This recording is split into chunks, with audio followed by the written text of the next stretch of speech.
नमस्कार, मैं हूं तुषार और आप देख रहे हैं खबर 100। आइए रुख करते हैं आज की खबरों की ओर, पर उससे पहले एक नजर आज की हेडलाइंस पर।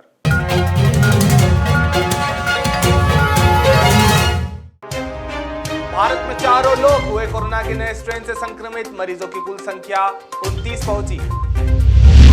जम्मू कश्मीर में सुरक्षा बलों को मिली बड़ी सफलता, हथियार और गोला बारूद बरामद। तेलुगु अभिनेता नरसिंह यादव का 57 साल की उम्र में निधन, 300 से ज्यादा फिल्मों में किया था काम। दीपिका पादुकोण ने सोशल मीडिया अकाउंट से डिलीट किए सभी पोस्ट, नए साल पर फैंस को हुई चिंता।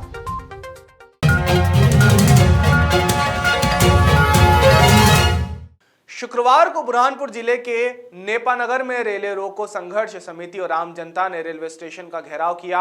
बता दें, नगर के अंबेडकर चौराहे पर सभी लोग एकत्रित हुए और एक रैली के जरिए नारेबाजी करते हुए रेलवे स्टेशन पर पहुंचे। इसके बाद सभी ने रेलवे स्टेशन को चारों तरफ से घेर लिया और रेल नहीं तो नया साल जेल में ही सही के नारे लगाए। हालांकि रेलवे पुलिस और जिला प्रशासन ने सुरक्षा की दृष्टि से पहले ही पुख्ता इंतजाम किए हुए थे, जिसके चलते सभी को स्टेशन के बाहर ही धरना प्रदर्शन करना पड़ा। लेकिन इन सभी के बीच महिलाओं ने हल्ला बोल दिया और बैरिकेडिंग तोड़कर पटरियों पर जा पहुंची। इस प्रदर्शन की सूचना मिलते ही बुरहानपुर एसपी राहुल कुमार लोढ़ा नेपानगर स्टेशन पहुंचे और ट्रेनों का आवागमन सुचारू रूप से चालू करवाया। साथ ही प्रदर्शनकारियों के खिलाफ शिकायत दर्ज करवाई। बता दें, रेल विभाग के अधिकारियों ने ट्रेनों के स्टॉपेज को दोबारा शुरू करने के लिए 1 सप्ताह का समय मांगा है, जिस पर सभी ने सहमति जताते हुए धरना प्रदर्शन समाप्त किया है। कैसे खाएंगे? इन्होंने तो 25 तारीख तक के जो है कि टाइम मांग लिया है, पर हम क्या खाएंगे, किससे जाएंगे? कौन से सरकार हमको, कौन से नेता आकर हमारा घर चला रहे हैं? क्या मांग है आपकी? हमारी मांग है कि यहाँ पे जो ट्रेनों का पहले से स्टॉपेज था 11 ट्रेनों का पूरा उसको वापस फिर से स्टॉप कर दिया जाए, ताकि हम गरीब मजदूर और लोग ऑटो वाले अपना पेट और बाल बच्चों का पोषण कर सके। क्या नाम है आपका? मेरा नाम गुलाम हसन है सर। शुरुआत में ये रेल रोको अभियान के अंतर्गत जो है इन लोगों से सबसे बात की गई थी, और जैसा कि बात की गई थी उसके अंदर कल ही एक ट्रेन जो यहाँ से चल रही थी और 31 तारीख को बंद होने वाली थी, तो इसको अगले 1 महीने के लिए एक्सटेंड करवा दिया गया था। और साथ ही साथ में और भी 5 ट्रेनों के लिए जो है वो विचार करेंगे। इस संबंध में एक लेटर भी जो है वो डीआरएम भुसावल की तरफ से आ गया था, जो है सभी इनके लीडर्स को दिखा दिया गया था। तो कल रात में ये बात हो चुकी थी, और उसके बाद में जब ये यहाँ पे अभी लोग इकट्ठा होकर आए थे तो उनको भी ये बता दिया गया था कि मैक्सिमम लोग जो है वो ये आश्वासन देखने के बाद में निकल भी गए। कुछ लोग जो है वो दूसरे रास्ते से ट्रेन की पटरी पे आके बैठ गए थे। उन लोगों को भी समझा दिया गया कि इसमें वार्तालाप चल रही है और आगे आने वाले समय में कुछ फ्रूटफुल रिजल्ट भी निकल के आएगा। और over the period of time 1 घंटे की मशक्कत के बाद में सभी लोग जो है वो सक्सेसफुली यहाँ से पटरी से हटा दिए गए। सर्वप्रथम तो हम आपको यह बता दें कि जनाक्रोश रैली जो हमारी गई थी रेलवे स्टेशन, उसकी प्रथम मीटिंग में इन्होंने कहा कि 3 सप्ताह का समय चाहिए, लेकिन आम जनता की सहमति ये बनी कि हम तो ट्रेन को रोकेंगे और चक्कों को जाम करेंगे। उस चक्के जाम को लगभग हमने 1 से 1.5 घंटा प्रभावित किया। उसको देखते हुए रेलवे प्रशासन ने स्पष्ट आश्वस्त किया है कि यह जो प्रक्रिया 3 हफ्ते में होने वाली है, ये 1 हफ्ता में पूर्ण करके आम जनता के लिए जो गाड़ियां रुकी हुई थी पहले से कोविड के कारण, इन्हें यथावत चालू किया जाएगा। इन्हें आश्वासन दिया है उन्होंने कि 1 सप्ताह में बिल्कुल मजबूत आश्वासन दिया है। और आम जनता से हम लोगों ने सहमति बनाई। आम जनता ने बिल्कुल स्पष्ट किया कि ठीक है, 1 हफ्ते के बाद में अगर ऐसा होता है तो हम यहाँ से हटने को तैयार हैं, और उसी को मुद्दा बना के हम लोगों ने वो पटरियों को छोड़ दिया। इंदौर के महू अंतर्गत किशनगंज थाना क्षेत्र में बीती रात पुलिस ने रात्रि गश्त के दौरान एक बोलेरो पिकअप वाहन को रोका और चेकिंग की, लेकिन इस दौरान गाड़ी में बैठे दोनों युवक भागने लगे। हालांकि पुलिस ने सतर्कता दिखाते हुए एक आरोपी को पकड़ा, लेकिन अन्य एक आरोपी भागने में सफल रहा। पुलिस के अनुसार पकड़ाए गए आरोपी का नाम राजू है। बता दें, इस कार्यवाही में पुलिस को 125 पेटी शराब मिली है, जिसकी कीमत लाखों में आंकी जा रही है। फिलहाल पुलिस पकड़ाए आरोपी से पूछताछ कर रही है और फरार आरोपी की तलाश में जुटी हुई है। थाना किशनगंज क्षेत्र में 30 तारीख की दरमियानी रात, कल मध्य रात्रि जो है, जो थाना मोबाइल है उसमें एक सब इंस्पेक्टर अनिल चाकरे हैं और उनके साथ में फोर्स था। इधर मोबाइल जो एक हाईवे पे चलती है, वो लोग भी गश्त में थे। तो भाटखेड़ी फाटा जो है वहाँ पे एक पीतमपुर से इंदौर की तरफ एक संदिग्ध स्थिति में बोलेरो पिकअप आती हुई दिखी थी, तो जिसको इन लोगों ने रोका और घेराबंदी करके जब उसको राउंड अप किया तो उसमें दो में से एक आदमी जो है वो भाग गया और एक पकड़ में आया। गाड़ी की चेकिंग करने पे पता लगा कि इसमें जो है देसी और विदेशी कुल मिलाकर के करीब 125 पेटी जो अंग्रेजी और देसी शराब थी उसकी पेटियां मिली हैं और उसकी लगभग कीमत 10 लाख के ऊपर है। और एक जो पकड़ में आया था आरोपी, उसका नाम है राजू पिता छोगालाल प्रजापत, कुमार जाति का है, 38 साल का, निवासी भागीरथपुरा इंदौर।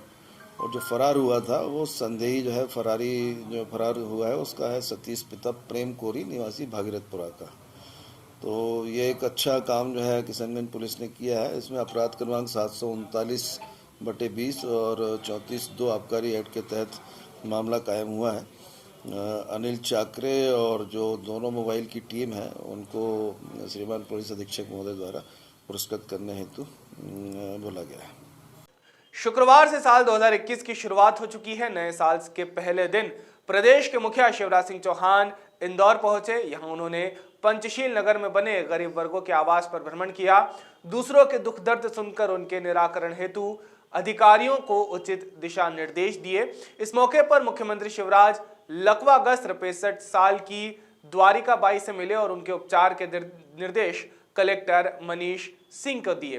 वहीं कुछ देर बाद अब मुख्यमंत्री शिवराज सिंह चौहान ने एयरपोर्ट पर द्वारिका बाई के बेटे गोविंदा को 1 लाख रुपए की राशि स्वीकृत करने का पत्र सौंपा है। बताया जा रहा है कि यह राशि उनके खाते में जमा भी हो गई है। एक अधोसंरचना शहरों की हो, ग्रामीण क्षेत्र की हो। दूसरा सुशासन, गुड गवर्नेंस। और सुशासन में सब चीजें आती है। एक, शासकीय योजनाओं का और सुविधाओं का लाभ निश्चित समय सीमा में बिना लिए दिए जो लाभार्थी है, जनता का आदमी है, जनता है, उसको मिले। उसके लिए कई तरह के प्रावधान कर रहे हैं। अभी हमने एक और किया है, अगर कोई सुविधा शासकीय योजनाओं की 7 दिन में मिलनी है और किसी अधिकारी को देना है और 7 दिन में अगर नहीं दी तो जुर्माना तो अलग होगा, लेकिन अपने आप डीम्ड परमिशन कंप्यूटर से बन के और उसके मोबाइल पे पहुंच जाएगी। एक नहीं, ऐसे कई काम हम कर रहे हैं जिससे जनता को कोई दिक्कत ना हो। शुक्रवार को मध्य प्रदेश के मुख्यमंत्री शिवराज सिंह चौहान मध्य प्रदेश की आर्थिक राजधानी कहे जाने वाले इंदौर शहर के दौरे पर रहे। इसी समय मुख्यमंत्री ने नव वर्ष में शासन की प्राथमिकताओं पर बातें की, साथ ही असामाजिक तत्वों को चेतावनी भी दी। आइए आपको भी सुनाते हैं कि अपने इंदौर दौरे के दौरान मुख्यमंत्री शिवराज सिंह चौहान ने क्या कहा। आत्मनिर्भर मध्य प्रदेश बनाना है और आत्मनिर्भर मध्य प्रदेश के स्तंभ है। एक अधोसंरचना शहरों की हो, ग्रामीण क्षेत्र की हो। दूसरा सुशासन, गुड गवर्नेंस। और सुशासन में सब चीजें आती है। एक, शासकीय योजनाओं का और सुविधाओं का लाभ निश्चित समय सीमा में बिना लिए दिए जो लाभार्थी है, जनता का आदमी है, जनता है, उसको मिले। उसके लिए कई तरह के प्रावधान कर रहे हैं। अभी हमने एक और किया है, अगर कोई सुविधा शासकीय योजनाओं की 7 दिन में मिलनी है और किसी अधिकारी को देना है और 7 दिन में अगर नहीं दी तो जुर्माना तो अलग होगा, लेकिन अपने आप डीम्ड परमिशन कंप्यूटर से बन के और उसके मोबाइल पे पहुंच जाएगी। एक नहीं, ऐसे कई काम हम कर रहे हैं जिससे जनता को कोई दिक्कत ना हो। सुशासन में आता है कानून और व्यवस्था भी। मध्य प्रदेश को शांति का टापू बनाए रखेंगे। मैंने पहले ही कहा, सज्जनों के लिए फूल से ज्यादा कोमल, लेकिन अगर कोई गड़बड़ करता है, दुष्ट है, माफिया है, तो उसके लिए वजह से ज्यादा कठोर हमारी सरकार रहेगी। शिक्षा और स्वास्थ्य दो को हम फोकस कर रहे हैं आत्मनिर्भर मध्य प्रदेश में। और अर्थव्यवस्था और रोजगार, ये दो हमारे मुख्य टारगेट है, मुख्य लक्ष्य है। इनको ध्यान में रखते हुए हम एक ऐसा मध्य प्रदेश जहां जनता की सेवा और प्रदेश का विकास करते हुए जो सबसे गरीब, सबसे पीछे और सबसे नीचे जो भाई बहन है उनके कल्याण के लिए विशेष रूप से काम करें। इसलिए आज साल के पहले दिन इंदौर में आके मैं ऐसे ही भाई बहनों से मिला। शुक्रवार को पूर्व कैबिनेट मंत्री पीसी शर्मा ने मीडिया से बातचीत करते हुए कहा कि बिजली बिल वसूली से हर तबके के लोग परेशान हैं। वहीं 3 नए कृषि कानूनों से किसान परेशान हैं। इस दौरान उन्होंने आवास योजना को लेकर भाजपा पर तंज कसते हुए कहा कि आवास योजना का काम पूरी तरह ठप है। प्रेस वार्ता के दौरान पूर्व कैबिनेट मंत्री पीसी शर्मा ने हबीबगंज स्टेशन का नाम अटल जंक्शन रखने सहित नगरीय निकाय चुनाव को लेकर भी बयान दिया और विपक्ष पर निशाना साधा। सबसे पहले तो भोपाल वासी और मध्य प्रदेश वासियों को बहुत बहुत हार्दिक शुभकामनाएं नए साल 2021 की। उम्मीद है कि 2020 जितना खराब गया 2021 अच्छा होगा, लोगों के ज़िंदगी में खुशहाली आएगी और मंगलमय होगा। जो बात आपने पूछी, निश्चित तौर पर बिजली की वसूली से किसान परेशान है, रहवासी परेशान है और मोटरसाइकिल उसकी जब्त हो गई थी। छतरपुर के गाँव के जो किसान था और बिजली के बिल में उसको प्रताड़ित किया जा रहा था, इसलिए उसने आत्महत्या कर ली। इसके पहले दमोह जिले के अंदर, दमोह जिले में तेंदुखेड़ा में 2 किसानों ने उसके पहले आत्महत्या कर ली। लगातार किसान मध्य प्रदेश में बिजली के बिलों की वजह से और उनके जो ऋण की वसूली हो रही है उसकी वजह से आत्महत्या कर रहे हैं। जब बीजेपी की पहले सरकार थी तब भी 15,000 लोगों ने आत्महत्या की थी। किसान इस समय परेशान है, ऊपर से 3 काले कानून थोप दिए हैं। और भोपाल की भीमनगर झुग्गी बस्ती में एक महिला निर्मला का बिल आया 13,500।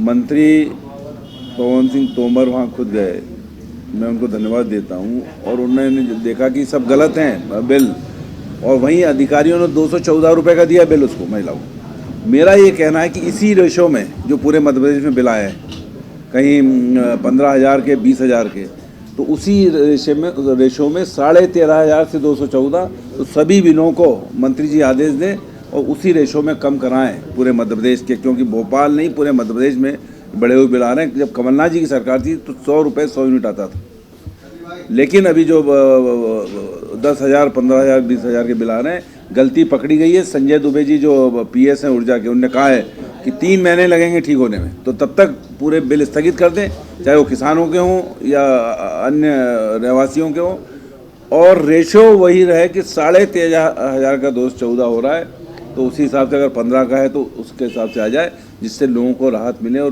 बिल वसूली रोके MPB और मध्य प्रदेश की सरकार। ये हमारी मांग है। सर, प्रधानमंत्री आज अभी के लिए केवल इतना ही। बाकी ताजा खबरों के लिए जुड़े रहिए खबर 100 के साथ, जनता की बुलंद आवाज।